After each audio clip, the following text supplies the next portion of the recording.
观众朋友大家好，欢迎收看6月7日的AM新闻，我是嘉豪。今发生什么大事代？头先就来报现在。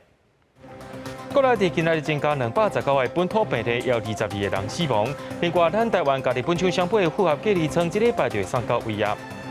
云林县长张立善的大兄张英明今日已经注疫苗，而且指挥中心5月26宣布讲，带做会袂当成住，却引起使用特权的争议。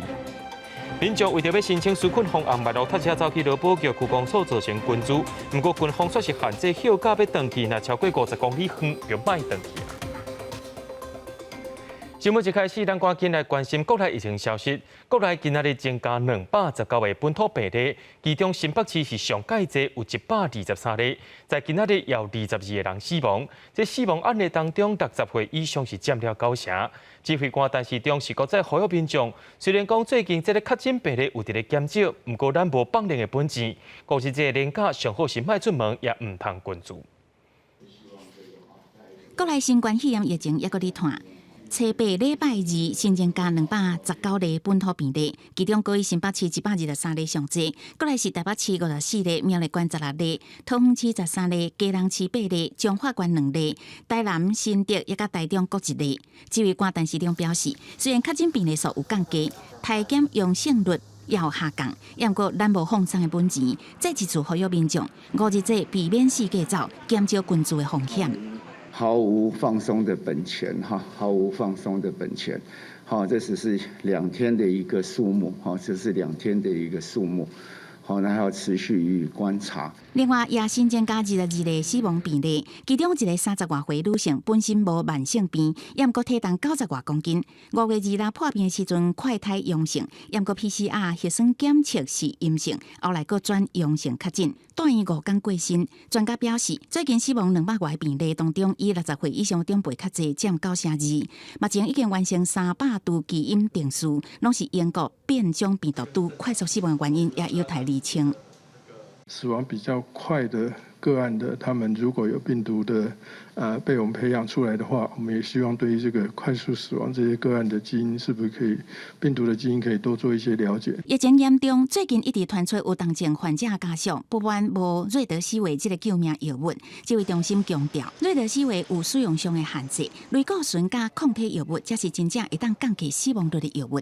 以为这个瑞德西韦就是救命药，那晚给了就一定是增加我们的死亡率。其实真正有帮助的、减少死亡率的，刚才也说过了，其实是类固醇，还有几个抗体的药物。一旦等到插管或使用叶克膜的时候，这个时候其实就并不需要或是不适合再使用瑞德西韦。张上顺讲，国内染病死亡的个案虽然讲比全球平均有较悬，但是主要甲染病的人伊的背景年龄有关，尤其是台湾伫这届疫情里，有4成的患者拢是高龄的长辈，大部分有高血压等真侪种的慢性监护疾病，是增加死亡风险重要因素。记者综合报道。咱台湾的疫情当咧严重，疫情指挥中心有甲日本的厂商买一批负压隔离舱，经费是由民间团体所管的。指挥中心表示，头一批负压隔离舱这礼拜就会送到台湾，是华航免费替咱再度回来。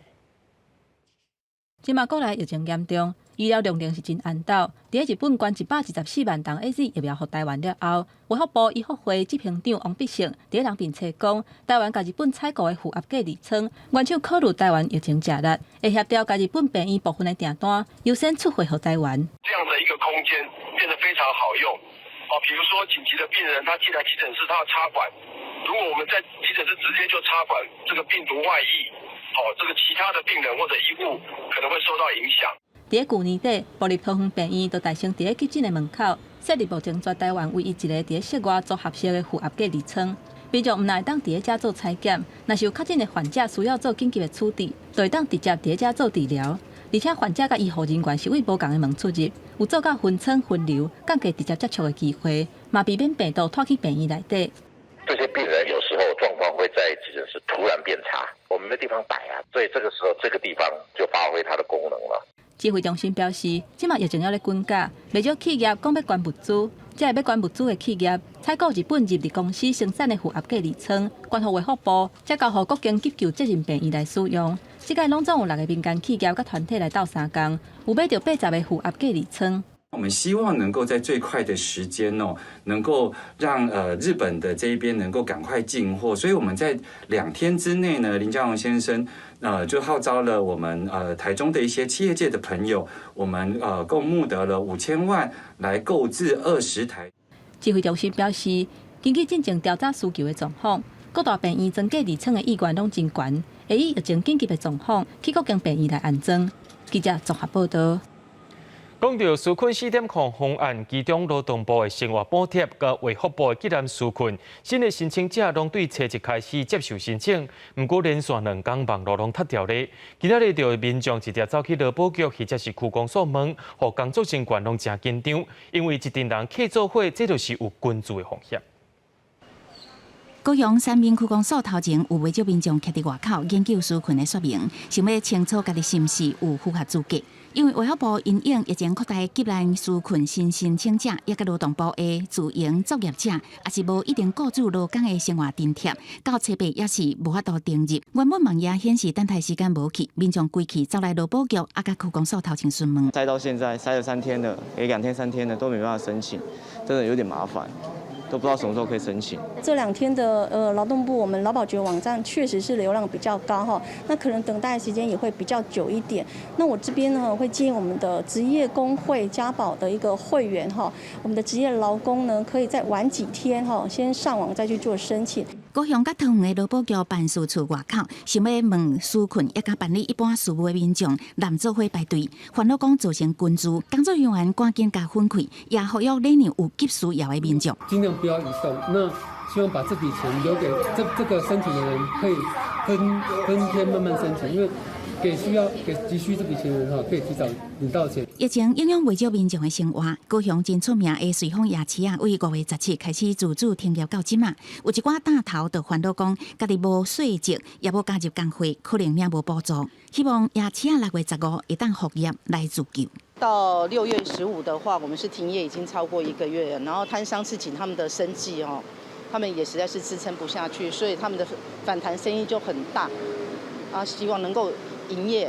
等到疫情之後比較舒緩的時候再做打算。這個路邊檔今日活未落去，復業更有可能讓民眾群聚。對於這個代誌，高雄市經發局回應，針對無共條件的打頭有無共補助通領，無稅籍也無加入工會這個人，也是會當領衛福部的急難紓困補助，會加強宣傳並協助因了解家己的權益。記者綜合報道。行政院長蘇貞昌今日去到立法院報告追加特別預算案，國民黨團提出講，發予全國民眾部分散車好嘢，一人1萬塊的現金。民進黨內部有人贊成，不過蘇貞昌認為講錢愛開在應該用的所在。另外，最近有一陣假消息是在咧傳講，日本送予台灣疫苗才送124萬筒，是因為台灣要駐國產疫苗啊。蘇貞昌也批評講，這是一個真惡一個謠言。紓困經費用於辦理孩童家庭防疫補貼，加發弱勢生活補助。台灣疫情相關，真需要中央的紓困。行政院將特別預算上限為4200億翻倍到8400億。國民黨主張不排除全面普發1萬，就連民進黨立委也有發出普發15000的補助金。不過行政院長蘇貞昌初被強調，錢有限。愛用的應該用的所在，救急不愛救散。2300多萬台灣人就要2300多億，如果一個人2萬4排戶160萬人外，也要5000多億，我們錢是非常有限的。另外，紓困補助的對象目前有730萬人受益，也毋過立委週期，像離職退業的勞工、加派遣人員，都無包括在這版的紓困範圍內。這些可能有目前不在這個紓困預算的補貼的對象，但是它可能會是符合我們救安的這些相關的計劃。台北市艋舺區受疫情嚴重衝擊，4個月的店家首先予北市府下令停業，今時會當申請補助，有立委建議中央提出新辦法補這個空棚。此外，蘇貞昌也表示，已經出的211萬筒8月底前2000萬筒的疫苗會到位，已經做好大量注射的準備。也毋過日本提供單個124万剂疫苗。网络却谣传是假信息。台湾7月买注国产疫苗，当局才向日本讨少量的疫苗来应急。我拢一定传去竞争署啊，竞争署长嘛亲身交代刑事警察局落去做相关的调查，一定拢落去处理。所真枪严重的补贴，这是非常恶毒的谣言。同时，也对台湾需要疫苗，包括日本、美国友邦及时的帮助表达感谢。记者综合报道。讲到疫苗的关键部分，今仔日是增加16个本土病例，其中有9个是外籍移工。疫情也拖到第5间科技厂啊，是历经科技致命员工。目前苗栗县的移工除了上班以外，拢禁止伫外面拍走。目前也掠到21人违规，会依法甲因处罚。另外，台中也增加一个确诊病例，是下仔工厂团保链有牵连。台中今也宣布讲，受到中央政府要求，机关苗栗100间居家检疫替代所。化学兵枪装备伫苗栗竹南进行大清销，苗栗科技厂群聚感染扩大。官府册报公布增加16例，其中9例是外籍移工，7例是本国籍。经典甲经管2间公司各有5例，同时出现第5间电子厂历经科技致命员工，甲1间清洁公司的女员工确诊，累计5间电子科技厂有282例确诊。官府已经要求专管移工除了上下班时间，全面停止外出。搁加强处理。启动到今天啊，总共查到了21位外籍的移工外出的这个资料，那违者依就业服务法来开罚。气候厂表示，加强查缉外籍移工，伫唔是上班时间外出，尤其竹南更加是严格执行。另外，伫台中是增加一个确诊个案，属于摊主立用A业家族团保链，伫厝隔离期间发病，累计这个团保链已经有12人确诊。罗秀燕也宣布，苗栗疫情严重，也应中央要求协助支援地处检疫替代所。那目前他们请求支援的是希望有100间的居家检疫替代所，给他们居家隔离哈。那我们全数支应。还有中华市宣布增加2例。初步了解，甲水果商团保链的感染疫区有关系，不过目前未当确定感染源。那这2位呢，之前都已经被匡列居家隔离了哈，所以他在这当中发病，并不会对社区感染增加他的风险哈。也干部表示，这2名个案拢是伫厝隔离期间发病，疫情也在掌控。目前县内累计确诊有221人，其中麻雀感染链虽然维持伫37人，不过部分个案也在采检中。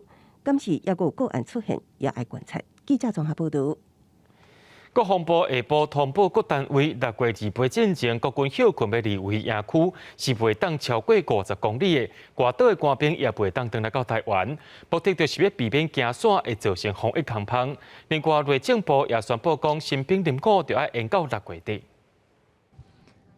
5日连续假期就要来了，为着避免休假的军官和士兵刷叮当造成防疫破口，公部就发布通报，处理也是带参战营区超过50公里远的官兵，6月28号之前尽量伫营区内底休假，必须要离开营区休假的人，嘛只会当伫在营区附近50公里以内的所在来刷叮当。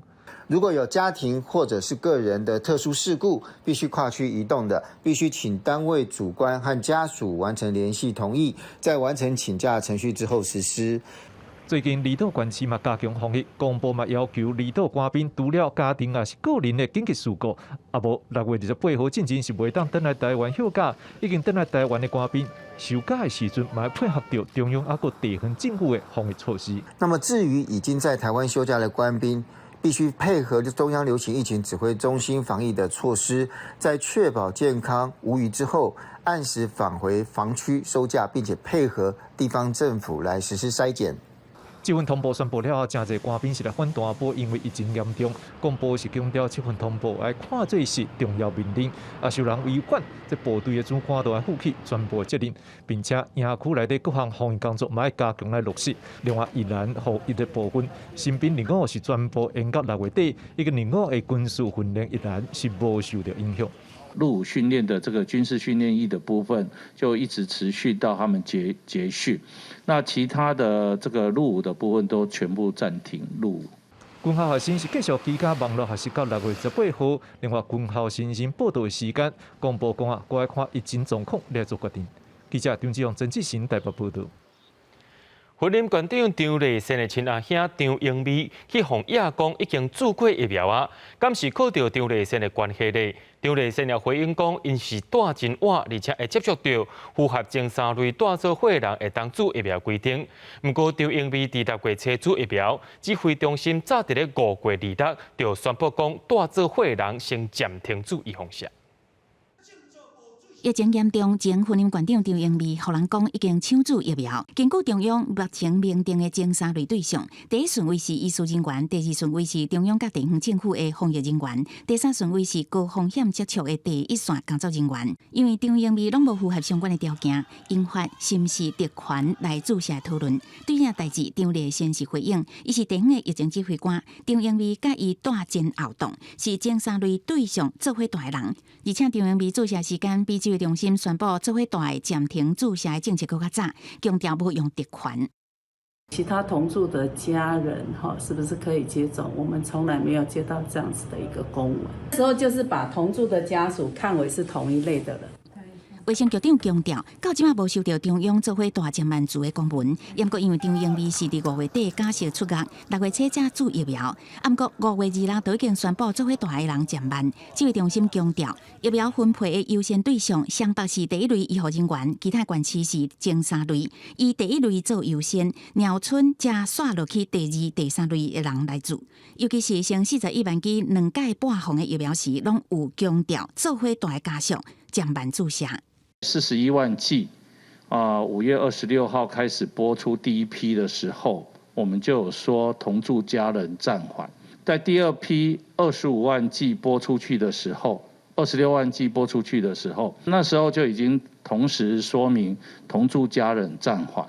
目前高雄义大病院互人讲，替前立委黄昭顺注疫苗。虽然黄昭顺讲伊家己是药师符合规定，讲法也引起热烈讨论。这届张英美注疫苗的代志，同款也正人讨论。只不过指挥中心是讲，针对相关违规注射这个案例，目前无处罚，敢来当提醒地方政府分配也甲注疫苗的时阵，一定要遵守名册顺序也甲类别。记者综合报道。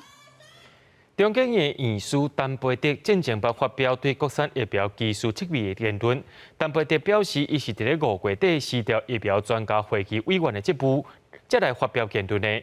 有风声讲是因为总统蔡英文宣布7月特别注国产疫苗，陈培德认为讲这有总统的压力，审查也真歹有独立性。总统府也回应讲，一切根据科学标准来保护民众安全。中经院院士陈培德顶日发表对国产疫苗技术质疑的言论，互外界压了。伊有卫福部是药署的国产疫苗疗效评估方法专家会议委员的身份，虽然已经请示，不过外界认为恐惊违反专业伦理。不过陈培德回应表示，已经伫5月底失去职务了后才发言，请示是因为总统蔡英文进前讲7月底开始注国产疫苗，是药署按照党下调总统的压力，审查委员也真歹维持独立性。他当然有他的考量，他会表达他基于学术上的有一些他的想法。陈院士他是有表达他的词意，那不过我们还在未留之中，大家都是希望他能够留在委员会。总统府透过发言人张敦涵表示，总统府并不知影陈培德担任也是失去疫苗审查委员，就算是陈培德最近发表无共见解，也充分尊重发言。不过也指出，陈培德请示的消息现讲了后，外界才注意到陈培德有这个身份，所以总统府对陈院士的讲法感觉无了解甲遗憾。不管是安那，拢要有一个标准出来。好，院长，这你同意吗？而且解盲后相关数据都会公布供大家检验的。好。对陈培德质疑，国产疫苗拢采取2倍次单位疫苗，欠分散风险概念，但是中共这爱看国内厂技术能力，不是政府会当决定。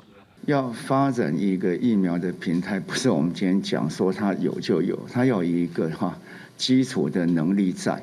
有人在讲说，我们为什么不做 mRNA？ 在那个时候，确实我们没有这个能力来做 mRNA。那近来中研院有很大的一个进步，所以我们也有考虑，在这方面做一些支持跟发展。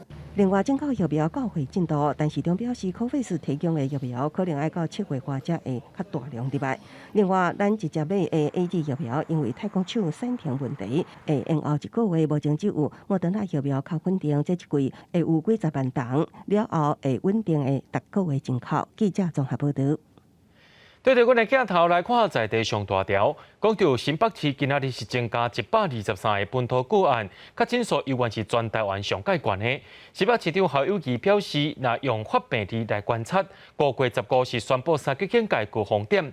另外，以后讲到新北市已经无疫苗啊，也呼吁中央政府就要赶紧配送疫苗，希望伫9月开学之前会当达到6成的群体免疫。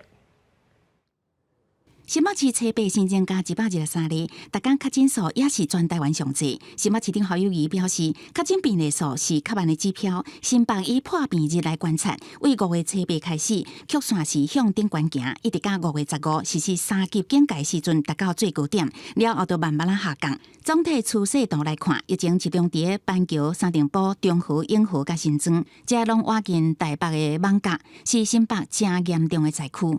最近泰山甲淡水为这个图来看，也是有相关的趋势。不是发病的状况里面就可以找到800多个，这些就是我们隐藏在我们的社区里面，在热区出来广筛，不怕公布的数据高，就怕你不来出来筛。侯友宜也讲，前几天有接到总统蔡英文的电话，甲报告整体疫情的状况，也提起到疫苗的战略部署。侯友宜强调，注射覆盖率甲注射速度有关，希望讲会当伫9月开学进前达到6成的群体免疫。新北市打疫苗速度最快了，一支也没有了。这些疫苗的数量，我们大概预估到明年的元月才有可能达到全体国民的6成的免疫力。把这个数量更多的话，我们希望能够在9月学校开学之前，就能把全体的免疫力达到6成。针对传统市场，全台湾一寡县市用身份证2号尾数来控管人流。新北坚持每一个传统市场采取看所在无共做法的方式，要求警方加强处理，只要做不好就停业，特别开出325张客查单。其中有一家比较严重的士林区保安街一段16项20项，请立即改善。所以我们一定用很多的方式来做好因地制宜的管理。全国3级警戒延到28，天课到休热，也提醒大数学生囡仔爱遵守较莫活动，落实同步才会大数防疫规则，也协助学生囡仔订3顿，提醒5日节留伫宿舍莫转厝，通信软体报平安就好。记者综合报道。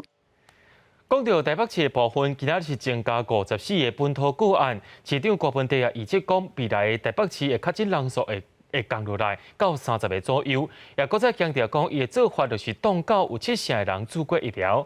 另外有风声讲，台北市的病院 AZ 疫苗也够6900多桶，卫生局也出面来配合讲，是无用伫咧防疫，一定会甲疫苗做好了，而且是有需要人才能去做。新冠肺炎的确诊案例大概会降到差不多30个上下。那这个数字应该会比中央公布的数字大概提早差不多4天了。指挥中心公布初八台北市新增加54个本土病例，台北市长郭文德预估未来台北市确诊的人数会降低，不过大家还是要坚落去，因为疫情还阁真严重，而且已经为艋舺拓销到12个行政区去，尤其是普遍的感染源还未少，也若传统市场拜6礼拜的管制还是要进行。面对疫情，郭文德阁一再呼吁民众。我的策略就是以最低成本维持3级管制的效果，撑到疫苗可以达到70%的。这是战略。有风声讲，台北市的病院 AZ 疫苗还阁存6900桶，因为医护人员还阁伫咧观察其他牌子的疫苗。针对这点，卫生局长黄世杰解释讲，医护人员是因为无用咧防疫，才袂付做好了。做疫苗并不是咧拼速度。我们同仁告诉我说，大概只有54%的人来打。当然，既然如果说有剩，那我们当然是接下来再依顺序再照册，再请他们来打。所以这个部分，其实也要让他知道，我们不会浪费，不是比速度而已。放心好了，这些一定都会打完的，而且打在需要打的人身上。台北市成立机动快筛队，测试头一个任务，伫艋舺社区采检67个人，有2个人是阳性。部分的企业希望快筛队会当去因遐甲员工做采检。机动快筛站会优先到低雨果市场以及环南市场，来确保台北市在食物提供还有相关的生鲜提供的情况不受到任何影响。若要出动机动快筛队，需要规模100个人以上，而且要先列名册等等，无法度随法要加入就会当处理。黄珊珊强调讲，若是有公司通报需要随做快筛，而且防疫巴士甲人载去快筛站。记者综合报道。讲到家人的部分，今仔日是增加8个确诊病例，进前才重新开市的成功市场，又有一个店家来确诊咯，是一个卖猪肉的大头仔。成功市场是搁再关起来进行大消毒。市府真管也宣布讲，对即马开始传统市场卖肉的，就要比较鱼翅，拢爱挂水暗、挂面达，又该挂防疫手笼。民众也袂当用手去摸肉品。来讲到宜兰的部分，今仔日是伫咧大溪设行动快筛站。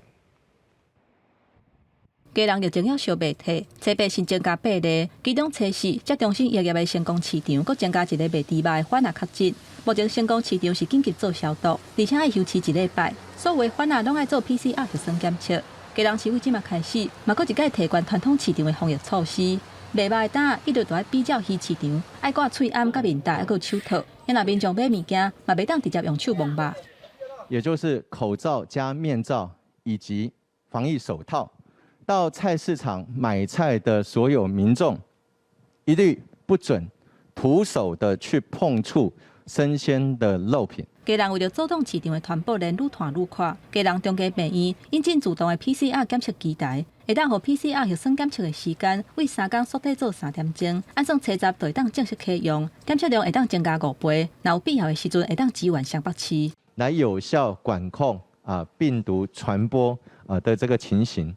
那更重要，必要的时候呢，还可以支援双北。宜兰初八无新增加确诊的个案，不过累计确诊84例，有10例伫咧大溪。官府初八伫咧大溪设立行动台检站，希望会当彻底做检查。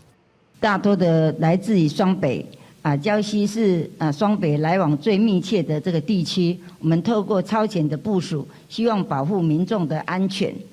即卖为着避免移工群组感染，宜兰县拢总有13313个移工，县府一定有去查访，嘛会加强渔工，还佫有外籍移工的体检。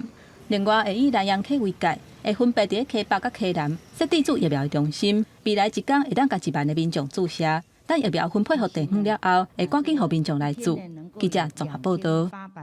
最近有真侪人要飞去美国，机场的贵宾室也出现等待出国民众，也有人质疑讲，正人客伫内面，敢会变成防疫空房呢？另外，伫咧桃园机场的航警人员也出现无疫苗通好做的问题，目前因的注射率只有18.8%尔。用完后就可以直接的抛弃，不重复利用，这样会比较安全。机场中央贵宾室人员说明贵宾室内的防疫准备，在疫情严重之下，传出不少人坐飞机去美国注疫苗。贵宾室内大约接待300名旅客，因为甲服务的地勤人员不是有接触，而且会当伫贵宾室内底食饭，和外界质疑可能加做防疫空棚。那旅客进贵宾室，我们也会要求旅客除了手部消毒，我们在客席区座位跟座位之间也都有防疫距离，至少1.5米。中央会向贵宾室内提供防疫便当，加使用用完导弹的餐具。提餐的时阵，也要求旅客保持社交距离。旅客离座了后，随消毒，拢有落实防疫。另外，考虑去美国的人增加，中央航空已经将第8班洛杉矶的班机为逐礼拜3班调整逐天1班。华航也伫咧做增加航班，只是随着机场旅客增加，第一线航警人员却传出注未到疫苗的问题，因为注疫苗挂伫市警局之下，市警局优先加轮到航警，每次也爱家己就网登录。目前注射率就18.8%。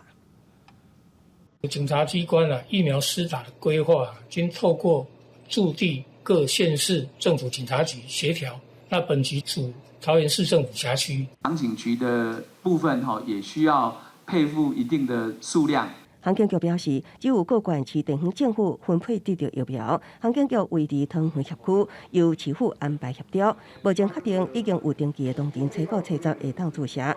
市长郑文灿表示，机场人员注射率偏低，其中航警局除了负责入境的安检，也爱进驻诺富特防疫，爱有一定的配件，将会向中央争取较侪疫苗。佮强调，桃园市甲机场的疫苗也度量需要分开配付。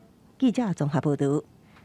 国际上今天来关心全世界疫情，根据着外国上紧的研究，讲英国变种病毒为什么会当拖遐紧呢？是因为病毒会当闪过免疫系统的攻击，找机会伫身躯内面拖开。另外，世界卫生组织表示，目前疫苗注射率较悬的国家，因为死亡率较低；不过，散起的国家较好摕到疫苗，恐惊会互疫情出现无共款的变化。伫英国头一面，互人发现的变种病毒 Alpha， 因为有更较紧的传播力，加速全球疫情。耶鲁大学上新的研究证实，英国变种病毒伫入侵人体时阵，会使头一个免疫防御系统失效，替病毒争取较侪时间来反应。目前已经知影病毒的极两倍有9种突变，其中一种有助病毒甲细胞结合，提高感染的机会。The recent best scientific estimate is of an advantage of at least 40%. Over the previously dominant Alpha variant. 目前对抗病毒也是要靠疫苗，伫疫苗注射率较悬的国家，高龄族群病死率较低。不过因为各国得到新冠疫苗的数量无同，恐惊互散起的国家会较侪风险，致使到疫情出现双线跌断的情形。世卫组织向 G7 国家是呼吁，希望会当6月至7月共享疫苗。The number of deaths reported last week increased in 3 out of WHO's 6 regions.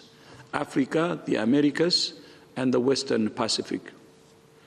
Increasingly, we see a two-track pandemic. 为疫情爆发到大，病毒源头的争论毋捌停过。美国总统拜登进前讲要定性调查来源。伫《华尔街日报》一篇报道当中，有消息讲，去年5月，美国国家级的实验室所发布的研究报告内容，都捌提起到病毒可能是为武汉实验室来的。疫情溯源是一个科学问题。应当由全球的科学家来合作开展，而不应被政治化。虽然这个讲法去互中国外交部驳回，不过目前拜登已经下令要求情报单位爱调查，到底病毒是为实验室外泄，还是咱人接触到受感染的动物这两大方向做调查。公司新闻王碧文编译。伫咧今年1月，有一个1岁外的查甫囡仔的尸体去互冲到挪威海边。经过半年调查，认定这个尸体是来自伊朗库德族的一个查甫囡仔。因兜一口罩5个人，全部拢是伫咧坐船的时阵撞到载下，全部拢来淹死啊！画面内底笑容真古锥的阿婷，才1岁半尔就安尼行去。挪威警方今年元旦的时阵，伫咧西南部的海墘仔发现伊的遗体。不过国内煞查无有细汉囡仔失踪的案件，为伊分尸顶的衫判断伊毋是挪威的人。奥斯陆大学的法医系比对 DNA 的资料库，找到伊住伫咧挪威的亲情，确认身份了后，甲遗体再转去故乡，互伊入土为安。阿婷因一家伙仔是库德族的族人。原本住伫咧伊朗西边边境的萨达什特区，为着莫阁过散车、各项迫害的生活，去年8月份开始，为土耳其行海路偷渡去意大利，了后坐车去法国北部的多克尔克，上船机会要坐船偷渡去英国。想袂到10月27的时阵，伫咧英格里海峡拄着海难，阿婷35岁的爸母，也阁有伊6岁到9岁的兄弟啊，是拢渡水死亡。同船也阁有15个人去互救起来。遐那阿婷的遗体，煞规路伫咧海面漂流对北边去。5个月了后，冲去挪威海墘仔，阁经过半年的时间，才确认身份。加上除了悲伤以外，嘛感觉总算有找到人啊。阿玲因兜的故事，敢若是九牛一毛。每一年拢有侪想要偷渡的民众，付袂少钱，互人抓集团，为北非、中东等等的所在，想要偷渡去欧洲，因为因无想要阁过战争或者是散车的生活。因若阿婷因老母在生的时阵童年的记录显示，因知影行海路偷渡是真危险，不过实在讲是无钱通选择其他的方式，这嘛是大部分这移民的困境。根据英国广播公司的报道，今年已经有3700多人为英格里海峡偷渡去英国，人数是去年的2倍。即马热人的天气较稳定，冒险偷渡的人恐惊是有加无减。公司新闻是会长编译。就德国学者表示讲，中国控制生囝政策可能会互新疆地区少数民族囡仔大量减少，10年来可能会减少到200多万人到400万人。有人认为讲这是中国要互因断正的行为，不过中国外交部也回应讲，这拢是乱讲的资料。路透社讲，因独家摕到德国学者郑国温，伊还未公开的上新研究的报告。内底讲，中国控制生育的政策可能会互维吾尔族、甲新疆南部少数的民族，红眼仔的人数伫20年内会减少260万至450万人不等。上严重的估计，可能会甲因人口的1/3。官方的数据显示，2017年至2019年，新疆生育率已经减48.7%。人权团体、研究人员甲当地民众表示，北京的政策包括限制维吾尔族人等少数的民族，强制因爱节育以外，嘛甲劳工刷去其他的地区，而且拘留差不多100万人伫集中营内底等等。专门调查维吾尔族人困境的英国民间团体维吾尔独立法庭，测试伫伦敦开会听证词，内容包括受到虐待，还有集体性侵等等。 Bu yerdeki Xitay sakçılar tutkunlarını adam katardı kömekti. Ular hattaki atalmış sınıflara kirip çıkış jarayonida mı işkilerden, tömür işkilerden xuddi iş qo'qshash o'milatkizib chiqib kiratdi. Ularning ish qo'qshash o'ltirilishini, azoblanishini, qiyin qistoqqa elinishini ko'rib shulardan huzurlanadi ham xush bo'ladi. 地国院针对官方生育率的数据、人口推算，还有民族族人的比率分析了后推估。 中国的政策可能会让新疆南部汉族的人口为目前8.4%大大增加做25%。另一个澳洲战略政策研究所嘛提出中国压制新疆生育率的报告，不过却被中国外交部的发言人驳回讲，这是空嘴布置无影无迹的代志。从2010年到2018年，维吾尔族人口增长25%，明显的高于汉族人口2%的增幅。 外界要求爱调查中国伫新疆的行动，敢有构成种族灭绝的声音是愈来愈多。针对这篇路透社的报道，中国外交部发声明表示，因讲所谓种族灭绝，全部拢是乌白糒的，显示美国甲西方反中国的势力是别有居心，嘛是摆脱华人的心态。公司新闻林浩如编译。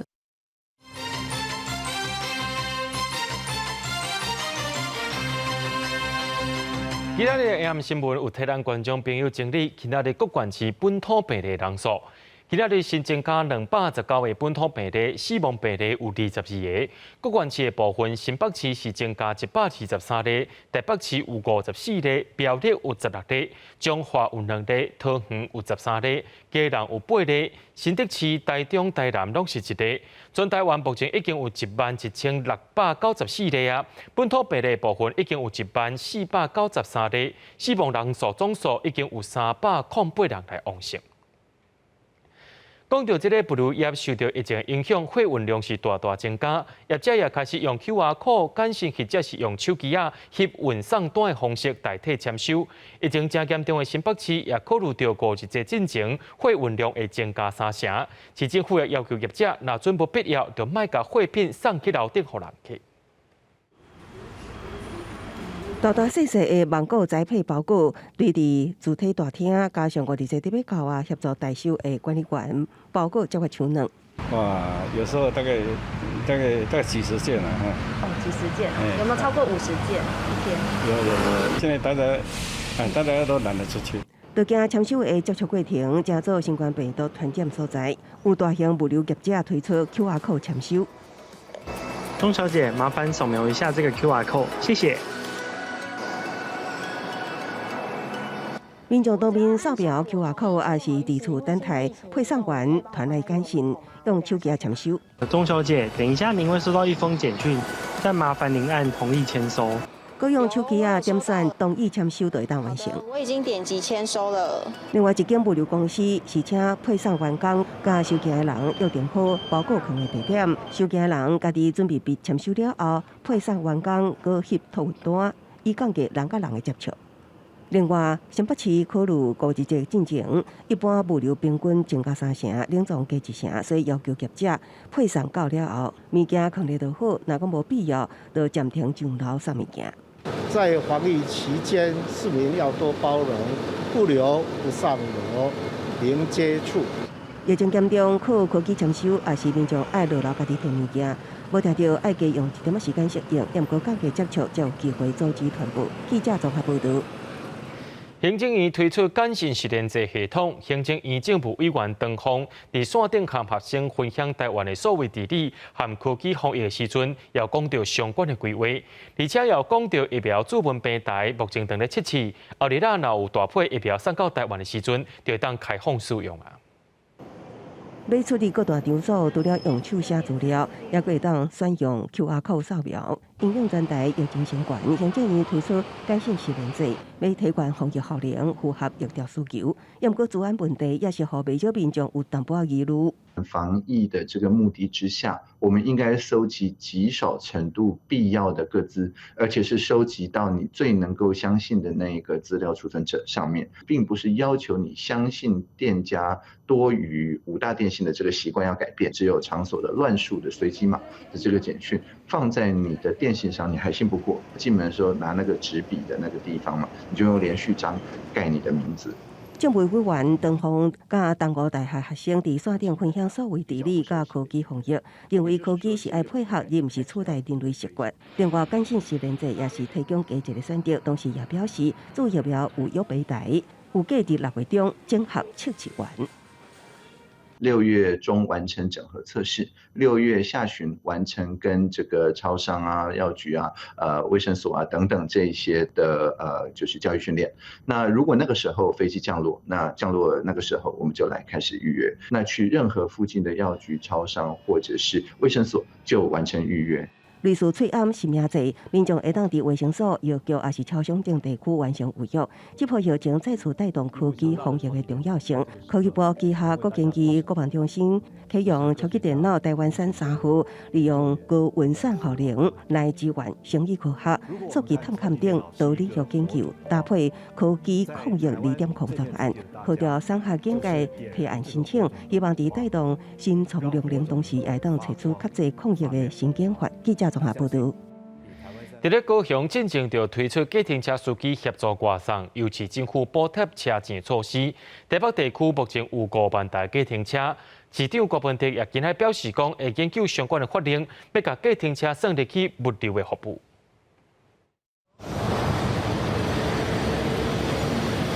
两手的饭菜是挂到大包细包，外送人员搭客厅啊，准备要甲饭菜送去人客遐。即卖疫情严重，客停车的生理是真歹，而且餐饮业禁止伫内底食，所以包顿去食甲外送都有生理。有客停车的业者向准民众减少出门，所以嘛开始做外送饭菜生理。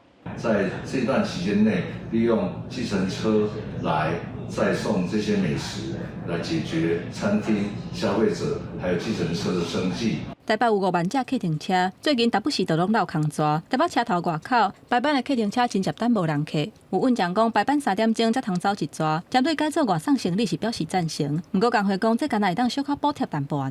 排了3个多小时才跑115啊，能够有一个安全的配套，那是很好，多收入嘛，谁不想要？电车我想电车它不开了吗？他说外送的外很少啊。跟以前差不多，差掉差不多7、8成。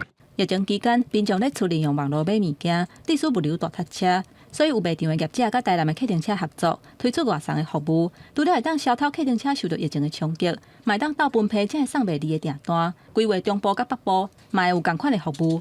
也在跟现在目前的这些中部或北部的车队有在做洽谈，那我们也是希望说这样的一个合作方式，未来可以去舒缓很多在有关于线上购物、外送服务上面一些有关于想要塞车的这个状况。高雄市府按算补助车资，而且甲餐饮业也有客停车道季节建立一个送餐的平台，互运将会当有收入。不过按照公路法的规定，客停车是干会当载人客，袂当送货。台北市长郭文迪强调讲，危机就是转机，最近会研议法令，甲客停车纳入去协助物流，互伊会当倒载物件倒送货。记者综合报道。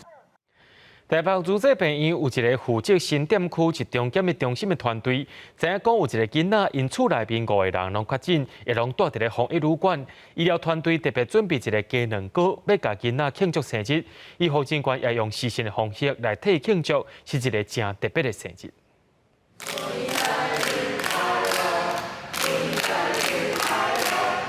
医师甲护理师对荧幕唱生日快乐歌，替隔离的小朋友来庆祝。全家都可以平平安安的回家。小朋友生日是伫饭店隔离，愿望是转厝。承接防疫专责旅馆的台北主治病院医护团队，希望祝福无拍折，除了准备鸡卵糕，也用视讯的方式献上歌声，互小朋友一寡欢喜，也互家己一寡动力。的护理啊，医师啊。其实大家都需要一点点，就是额外的惊喜，让大家再重新鼓舞士气。对我们自己的话，给我们一点点再往前的动力。查甫囡仔一家伙5个人确诊，带入去防疫旅馆，9岁生日刚会当伫隔离中过，系平安返厝的愿望。伫平常时无定着真平常，也毋过伫疫情期间是内心上介深的愿望。记者综合报道。因为疫情的关系，学校拢踮咧停课，毋过有一寡学生囡仔是咧厝里无人顾，嘛是爱送转来学校。加在伫咧家己市各中小拢有家己的灶卡，会当提供中昼顿，甚至有一寡代替爸母照顾囡仔阿公阿嬷，也会带孙来领学校的中昼顿，或者学生囡仔毋免烦恼食的问题。学校灶卡的工作人员无用咧缀便当，虽然即卖学生毋免来学校，但是因也是逐工准备中昼顿。毋若来学校的囡仔要食，学校有需要的家庭会当包顿去。这对小朋友、对妈妈都是好啊，因为我们不用再另外再煮。对啊，也是无形中帮我们省中午的餐费。总共有7位厨工呢，他们每天都会提供全校的教职员工，还有小朋友大概是70位左右总共180位的用餐。因为比较有那种营养的那个7就是那种冷冻的会比较那个。因为疫情学生暂时停课，但是有一寡家长无法度伫厝陪囡仔，所以嘛送来学校内底。经济弱势的家庭，市府嘛有分餐券互因来使用。家己市教育处表示，市内各中小拢有家己的灶卡，会当照顾教职员，嘛会当来照顾学生。国中小的自设厨房的费用都是全数用于食材。那么在这段疫情的停课期间呢，校厨也能够领有薪水。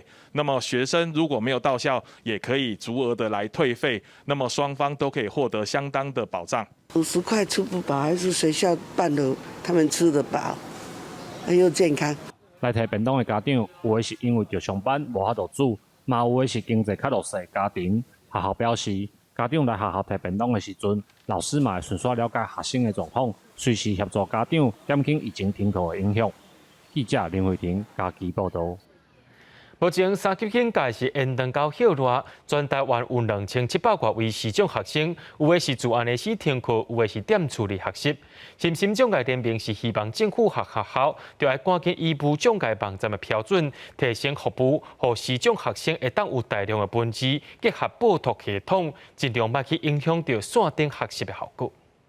观点多么不为人知，这番争议仍在他的街坊邻居心中。有装报读系统的电脑，直直读出线顶图书馆的阅读资料，让完全看无的碑文会当伫咧厝的听册。视障孙回老师也伫咧线顶教伊操作。你边摸读边念出来听听看好了。可是确实，他把事情一五一十告诉我。蒙显示器一字一字把傲慢与偏见的内容读出来，视障学生远距离上课的人旁，也会用点字册甲读册机来查资料。不会觉得有不方便，在家来上课比较舒服，因为可以吹冷气，学校没有冷气吹。就等于时间都被绑住了，帮他注意学校网站要有什么东西要留意的。全台湾有2700多位视障囡仔，有的是直接听课，有的也是伫咧厝的学习。对囡仔来讲，所谓学习的教材，拢需要转做 Word 档案，方便因用报读的系统来听。若教材字体线条、色水甲多样的 size， 拢爱有够大。只是讲有一寡物件是较实体的这阮咧上的时阵嘛是感觉。就头听啊！那是老师吼伊的材料啊，迄是无法度用报读的。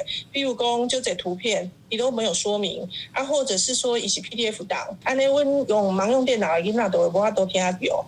身心障碍联盟表示，符合无障碍标准的网站，伫咧疫情期间对视障者来讲是更较重要。毋若进入线顶会议的安全码，拢爱数字化，图爱文字化。伫咧视障者定位点的功能也爱提升，才通真正看过因伫咧线顶学习的需求。记者阿敏珍、林玉凯台北报道。讲到即摆疫苗的数量无啥够，每一档拢真宝贵。伫咧新德县德北卫生所的护理师，为着无想要浪费任何一滴药剂，甲注射档换做较细支的，互本地敢若会当注1790人的疫苗，正是加注165位医护人员。护理人员专心抽疫苗药剂，准备替另外一位医护人员注射。这站因为疫苗数量有限，每一剂拢真宝贵。特别卫生所特别甲原本的注射筒换做较细支1cc的空针，用个较精准掌握剂量的方式来把任何一滴药剂。3cc 空针的话，因为它的刻度比较大嘛，所以就很难精细的掌控那个剂量，难免就会漏死掉。这个1cc 的空针相对刻度就细，那在抽取的时候也不太容易在针筒里头有空气，所以就避免了很多药液浪费的情形。这届卫生所总共领到1790剂疫苗，最后注了1955个人，比原本加注了165个人。虽然有人烦恼，敢会因为安尼药剂量无够额，卫生所解说一罐 A 类疫苗有6cc， 每一个人需要注0.5cc， 所以一罐会使注10个至12个人的量。改用1cc 空针，袂去影响到有效的剂量。因为它明明就可以施打到11人剂，就不要去浪费它，因为取得太不容易了。面对疫情，医护人员想尽办法，想要甲疫苗发挥上大的效益，互更较侪人会使较早注射疫苗。记者刘君豪，新竹报道。疫情冲击各行各业，占全国产量8成的屏东泰国蟹嘛是销袂出去。渔民古外月以来拢无出货，万外斤的泰国蟹就一直饲伫温仔内面唔敢掠。渔民也希望政府来协助找通路。屏东关陆业主表示，已经想办法来斗销路，嘛会建议中央用专案的方式来补助。渔民拍目仔掠起来的泰国蟹，大部分拢已经会当出货啊。却拄着疫情严重，全国的餐厅、钓蟹仔场停业，这的泰国蟹拢卖袂出去，只好一直饲伫温仔内。阮业者，阮是较袂晓卖蟹啊，除了网络安尼卖挂，剩的也无啊。网络要卖，你去上栽培啊，你栽培佫寄袂出去啊，你新竹以北迄拢爆满啊，无即个订单，你送袂出去，作废去的。因为泰国蟹愈饲愈大只，成本就愈悬，渔民家己想办法，敢若会当透过网络，菜市仔也是卖亲戚朋友，销出去的量无到1成。屏东泰国蟹产量占全国8成，全屏东4000外个温仔，一年产量6000吨。这阵仔大市，渔民烦恼疫情若无转好，蟹仔就全报销。因希望政府斗3工建立平台。今咱上这个平台吼。来引进一寡加工，包括这个沙好的泰国蟹，也是冷冻的泰国蟹，吼，来做这个销售，吼，初步成绩是慢慢啊出来。政府若法度讲要帮助咱补助，实在讲要冷冻的这，阮这无养殖登记证的，阮即摆拢一直咧办，离这个养殖登记证的迄个费用介悬啦。政府看会当咱补助。农业处表示，去年就协助业者改用冷冻加工，即马嘛咧找通路，希望民众斗3工支持。另外，嘛已经建议中央除了渔民生活补助以外，对泰国蟹产业专案纾困甲补助。记者陈家文、罗伟做屏东报道。全国目前伫咧3级警戒，台中的武陵农场也配合休困到6月28，所以因为无游客，生态渐渐恢复，一寡珍贵保育类动物也拢转来啊。红脚鸟母4月找只边仔，也有几啊只细只鸟仔伫咧拍走。武陵农场的关系平台附近出现红脚家族，另外伫桃山步道也发现这种鸟仔。看到山羊了，在哪里？对。哦，真的。哎，我来这么它会叫呢。但它左脚好像有问题，对不对？体型大只的长鬃山羊出现伫树林，随之绕过观景台。伊是台湾上大的牛科类保育动物，属于台湾特有种，也互看到的场访人员真欢喜。武陵农场表示，平常伫农场的报道会当讲无机会看到，想袂到最近才出现。5月20号，休园迄今，武陵农场生态大爆发，事实上是非常少见的台湾少数保育类。以往只在高山地区，例如在雪山的黑森林才出现，现在因为休园的关系，已经到了武陵农场南谷到北谷之间都常常出现。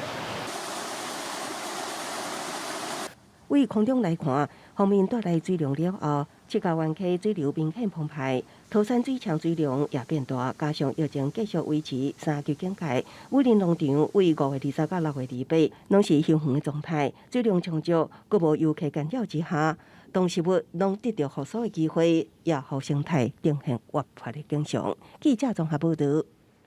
明仔载天气是好的，是歹做伙来看预报，恁就知。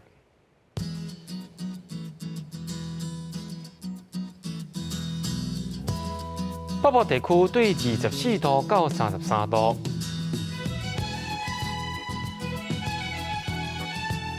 中部地区对24度到33度。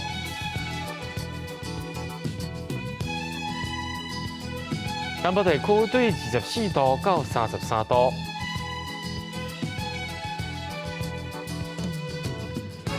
东部地区对25度到30度。咱来看外岛地区，对22度到30度。新闻最后，感谢各位观众朋友收看今日AM新闻，我是嘉豪，咱明仔载同一时间再会。